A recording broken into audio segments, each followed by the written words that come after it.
بسم اللہ الرحمن الرحیم۔ سامعین کرام، آپ سن رہے ہیں انسپیکٹر احمد یار خان کی تفتیشی کہانیوں کے سلسلے میں ایک اردو کہانی عجیب لڑکی، اور یہ اس سلسلے کی دوسری قسط ہے۔ مجھے امید ہے آپ کو میری یہ کاوش پسند آ رہی ہوگی۔ آپ نے اگر ابھی تک میرا چینل مائی وائس سبسکرائب نہیں کیا تو ابھی میرے چینل کو سبسکرائب کر کے بیل نوٹیفیکیشن آن کر لیجئے تاکہ آنے والی ہر نئی کہانی کی اطلاع بر وقت آپ تک پہنچ سکے۔ لیکن انسپیکٹر ٹینیسن، میں نے کہا، خدا صرف ان کی رہنمائی کرتا ہے جن کے دلوں میں بھی خدا ہوتا ہے۔ او، اس نے اکتائے ہوئے لہجے میں کہا، تم تو کبھی کبھی مولوی بن جاتے ہو۔ قتل کے اس کیس کے تھوڑے ہی عرصے بعد ہم دونوں کو ایک عیسائی عورت کے قتل کا کیس دیا گیا تھا۔ اس میں ٹینیسن کے دماغ نے ایسی رہنمائی کی تھی کہ سزا کے طور پر اس کی 4 سال کے لیے ترقی رک گئی اور اسے واپس انگلینڈ بھیج دیا گیا تھا۔ مجھ پر اللہ نے یہ کرم کیا کہ مجھے ترقی دے کر سب انسپیکٹر سے انسپیکٹر بنا دیا گیا۔ میں اس کیس کی کہانی بھی آپ کو سناؤں گا جس کا عنوان ہے ڈینیل، ڈیزی اور ڈسپینسر۔ ہم جب جوگندر پال کے گھر سے نکلے تھے اس وقت شام کے 4:30 بج چکے تھے۔ انسپیکٹر ٹینیسن نے کہا کہ مقتول کی بیوی کے پاس ابھی چلتے ہیں۔ میں تو چاہتا ہی یہی تھا کہ کام ساتھ ساتھ ہوتا چلا جائے تو اچھا ہے۔ قتل کو پہلے ہی 15-16 دن گزر چکے تھے۔ اتنے عرصے میں شہادت کے بیشتر اور اہم حصوں پر پردے پڑ جاتے ہیں۔ قاتل اگر واردات کے فوراً بعد یا 2-3 دنوں میں پکڑا جائے تو اس سے اقبال جرم آسانی سے کروایا جا سکتا ہے۔ اس کی وجہ یہ ہوتی ہے کہ قتل کے ساتھ ہی قاتل پر ایسی ہیجانی کیفیت طاری ہو جاتی ہے جس پر وہ قابو نہیں پا سکتا۔ انسان کا خون کوئی بڑے ہی مضبوط دل والا آدمی ہضم کر سکتا ہے۔ حقیقت یہ ہے کہ انسان کا خون کوئی انسان ہضم نہیں کر سکتا، لیکن 2-3 ہفتے گزر جائیں تو اس کا دل کچھ مضبوط ہو جاتا ہے۔ میں ذاتی طور پر یہی خطرہ محسوس کر رہا تھا کہ قاتل زمین میں اتر چکا ہوگا، اور اگر وہ مل بھی گیا تو اسے قاتل ثابت کرنے کے لیے شہادت نہیں ملے گی۔ میں نے انسپیکٹر ٹینیسن سے کہا کہ ہمیں 1 منٹ بھی ضائع نہیں کرنا چاہیے۔ وہ وہی کچھ سوچ رہا تھا جو میں سوچ رہا تھا۔ مسٹر ملک، ٹینیسن نے پوچھا، تمہارا کیا خیال ہے؟ مقتول کو بیوی نے قتل کروایا ہے؟ ہو سکتا ہے، میں نے جواب دیا۔ اگر یہ لڑکی خاوند سے آزاد ہونے کی کوشش میں تھی تو اس کا مطلب یہ ہے کہ اس کی پسند کا آدمی موجود ہے اور یہ آدمی قاتل ہے۔ اور میں یہ بھی بتا دیتا ہوں کہ یہ آدمی مسلمان ہوگا۔ وہ ہندو اس لیے نہیں ہو سکتا کہ کوئی ہندو کسی بیوہ کے ساتھ شادی نہیں کرتا۔ دوسری بات یہ ہے کہ ہندو قتل کرنے والی قوم نہیں۔ ہندو قتل کیا کرتے ہیں لیکن صرف مسلمانوں کو۔ وہ اس طرح کے چند ایک مسلمانوں کو قتل کرنے کے لیے سینکڑوں ہندو ان مسلمانوں پر اپنے مذہب کی توہین کا الزام لگا کر ان پر حملہ کر دیں گے۔ ہندو ایک مسلمان کو قتل کرنے کے لیے بلوائیوں کے ایک ہجوم کی صورت میں حملہ کیا کرتے ہیں، اور اسے وہ فرقہ وارانہ فساد کہتے ہیں۔ میرا خیال بھی یہی ہے، ٹینیسن نے کہا۔ قاتل مسلمان ہو سکتا ہے، لیکن میں سوچتا ہوں کہ لڑکی اب تک غائب کیوں نہیں ہوئی؟ وہ عقل والی معلوم ہوتی ہے، میں نے کہا۔ بے وقوف ہوتی تو اپنے دوست کے ساتھ اسی رات غائب ہو جاتی اور اب تک پکڑی بھی جا چکی ہوتی۔ اگر 3-4 مہینوں بعد غائب ہوئی اور اسلام قبول کر کے اس نے قاتل آشنا کے ساتھ شادی کر لی تو پکڑے جانے کی صورت میں کہے گی کہ اس شخص سے وہ کچھ دن پہلے ملی تھی اور وہ بالغ ہے، اس لیے وہ اپنے مستقبل کا فیصلہ خود کر سکتی ہے۔ پولیس کے لیے یہ ثابت کرنا ناممکن ہوگا کہ اس کا یہ مسلمان خاوند اس کے ہندو خاوند کے قتل سے پہلے سے اس کا دوست ہے۔ وہ فلیٹ بڑی مشہور جگہ تھا جس میں مقتول کی نوجوان بیوہ رہتی تھی، اس لیے ہمیں آسانی سے مل گیا۔ بیوہ اوپر کی منزل میں رہتی تھی۔ ہم نے دروازے پر دستک دی تو تقریباً 30 سال عمر کے ایک آدمی نے دروازہ کھولا۔ لباس، چہرے اور انداز سے وہ اپر کلاس کا آدمی معلوم ہوتا تھا۔ اس فلیٹ میں سب اپر کلاس کے ہی لوگ رہتے تھے۔ یہ اس وقت کے جدید فلیٹ تھے۔ کرایہ اتنا زیادہ کہ مڈل کلاس فیملی یہاں نہیں رہ سکتی تھی۔ میں نے اپنا اور انسپیکٹر ٹینیسن کا تعارف کروایا۔ تو یہ کیس کرائمز برانچ میں چلا گیا ہے، اس نے کہا۔ یہ تو بہت اچھا ہوا، تھانے والے تو کچھ بھی نہیں کر سکے۔ آئیے، یہ میری بہن کا گھر ہے، جو مہندر پال کی بیوی تھی وہ یہی ہے۔ اندر لے جا کر اس نے ہمیں ڈرائنگ روم میں بٹھایا۔ یہ فلیٹ نہیں بلکہ جدید کوٹھی لگتی تھی۔ ڈرائنگ روم کے فرنیچر وغیرہ سے ان لوگوں کے سوشل سٹینڈرڈ کا اندازہ ہوتا تھا۔ ہمارے میزبان نے اپنا نام سدھیر بتایا۔ کنول کو بلا لوں؟ سدھیر نے پوچھا۔ اپنی بہن کو؟ ابھی نہیں، انسپکٹر ٹینیسن نے کہا۔ آپ بیٹھیں، کچھ باتیں آپ سے پوچھنی ہیں۔ وہ بیٹھ گیا تو ٹینیسن نے کہا، عجیب بات ہے، ہمیں کوئی گائیڈ لائن نہیں دی جا رہی۔ آپ نے یقیناً سوچا ہوگا کہ قاتل کون ہو سکتا ہے۔ بہت سوچا ہے، اس نے کہا۔ کچھ سمجھ نہیں آتی۔ ظاہری طور پر تو قتل کی کوئی وجہ نہیں تھی۔ مقتول کے ساتھ آپ کے تعلقات کیسے تھے؟ میں نے پوچھا۔ وہ تو میرا بہنوئی تھا، اس نے کہا، لیکن تعلقات تو دوستوں جیسے تھے۔ کیا وہ خوش طبع اور زندہ دل تھا؟ نہ خوش طبع تھا نہ زندہ دل، اس نے جواب دیا، لیکن آدمی ٹھیک ٹھاک تھا۔ ہم مقتول کے باپ اور اس کی ماں سے مل آئے تھے۔ ان کے ساتھ جو باتیں ہوئی تھیں وہ میں آپ کو سنا چکا ہوں۔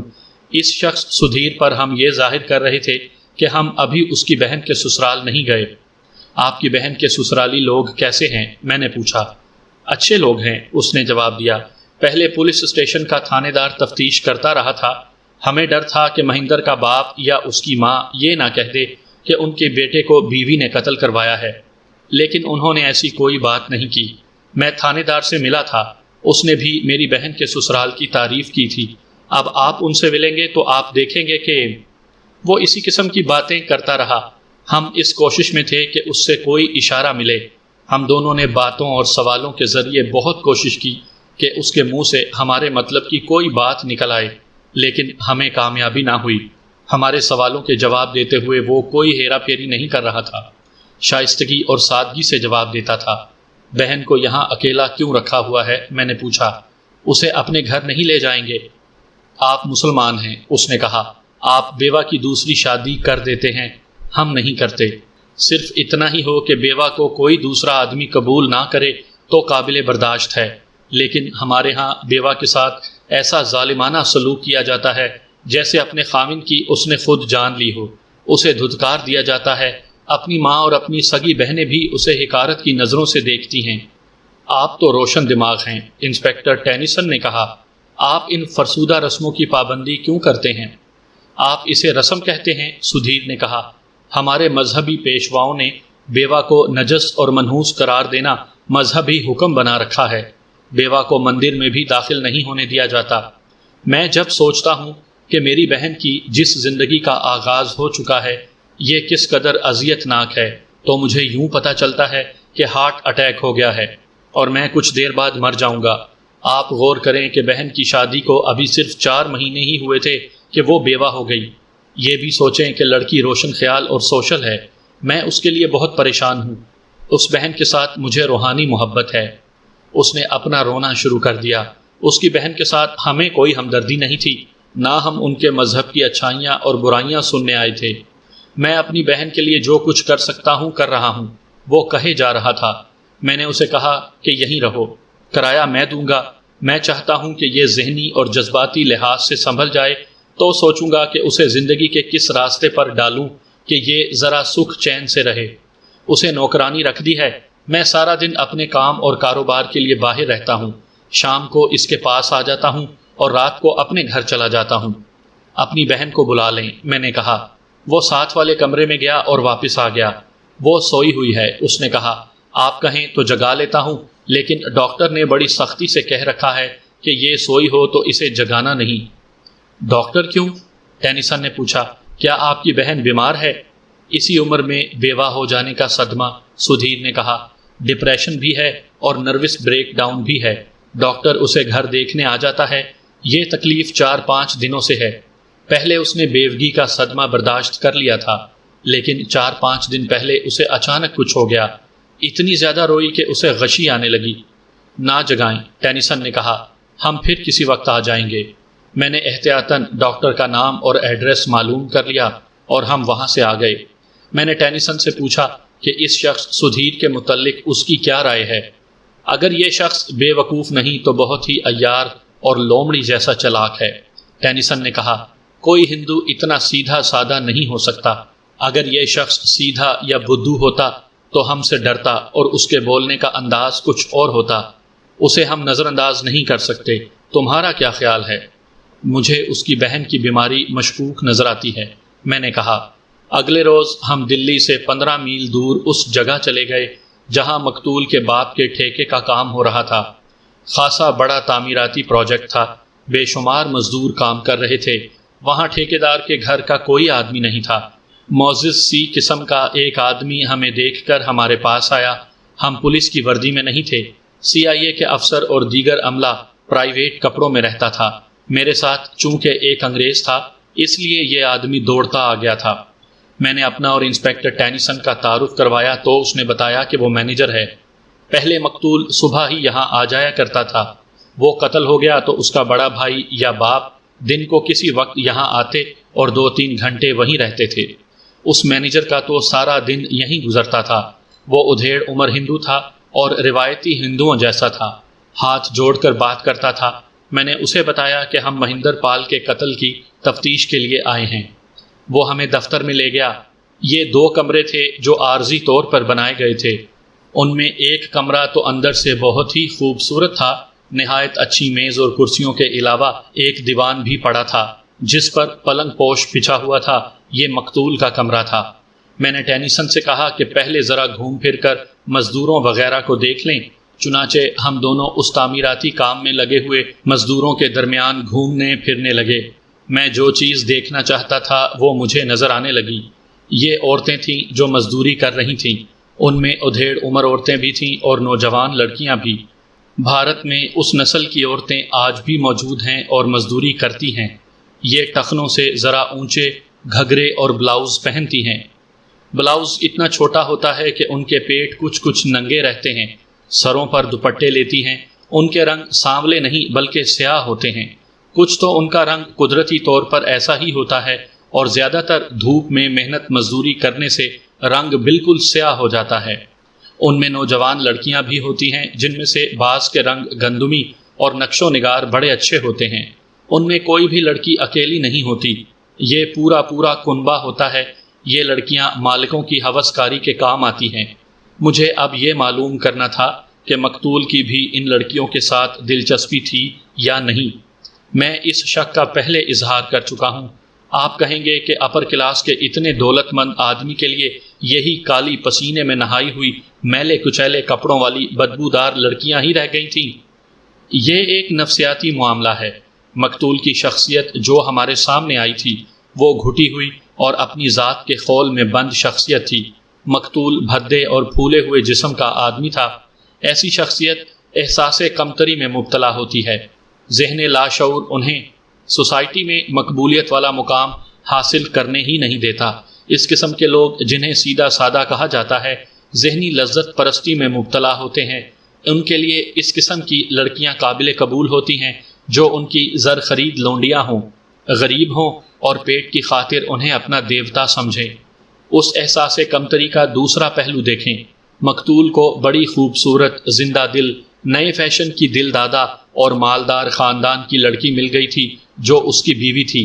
احساس کمتری کے مارے ہوئے خاوند اس قسم کی بیویوں کے آگے مٹی کے مادھو بن جاتے ہیں۔ کشادہ دل، خوشگوار طبع اور سوشل لڑکیاں تنگ دل اور گھٹے ہوئے خاوندوں کو پسند نہیں کیا کرتی۔ آپ میری اس کہانی کو بے مزہ سا پائیں گے کیونکہ میں نے نفسیاتی تجزیہ شروع کر دیا ہے اور یہ کہانی میری دوسری تفتیشوں سے مختلف ہو گئی ہے۔ عرض یہ ہے کہ میں کہانیاں گھڑ نہیں سکتا۔ جس طرح کوئی واردات ہوئی اور جس طرح میں نے تفتیش کی وہ اسی طرح سنا دی۔ کہانی کو دلچسپ اور چسکے دار بنانے کے لیے میں ایسے واقعات شامل نہیں کیا کرتا جو ہوئے ہی نہ ہوں۔ اس واردات میں مقتول کی نفسیات کی طرف میری توجہ اس وجہ سے گئی تھی کہ اس کے گھر میں، اس کی سوسائٹی میں اور اس کی کاروباری فیلڈ میں اس کے قتل کا کوئی باعث نہیں مل رہا تھا۔ اب میں نے یہ دیکھنا تھا کہ میں نے مقتول کا جو نفسیاتی تجزیہ کیا ہے یہ کہاں تک صحیح ہے۔ میں نے انسپیکٹر ٹینیسن کو یہ تجزیہ سنایا۔ وہ انگریز تھا، انسپیکٹر تھا اور اسکاٹ لینڈ یارڈ کا تربیت یافتہ تھا۔ وہ مجھ سے زیادہ عقل مند تھا۔ اس نے میرا تجزیہ قبول کر لیا۔ وہاں ایک تو مینیجر تھا، اس نے بتایا کہ مزدوروں پر 2 آدمی بھی رکھے ہوئے ہیں جو شہر کے غنڈے اور جرائم پیشہ ہیں۔ یہ ہر کسی پر نظر رکھتے ہیں کہ کوئی یہاں بدماشی نہ کرے۔ مینیجر نے بتایا کہ انہیں مقتول کے باپ جوگندر پال نے اپنی اور اپنے کاروبار کی حفاظت کے لیے رکھا ہوا ہے۔ وہ کون ہیں؟ میں نے پوچھا۔ کہاں ہیں؟ آنے ہی والے ہیں، مینیجر نے جواب دیا۔ اپنی مرضی سے آتے اور اپنی مرضی سے چلے جاتے ہیں۔ یہ دونوں غنڈے اور جرائم پیشہ آدمی ہمارے لیے عجوبہ نہیں تھے۔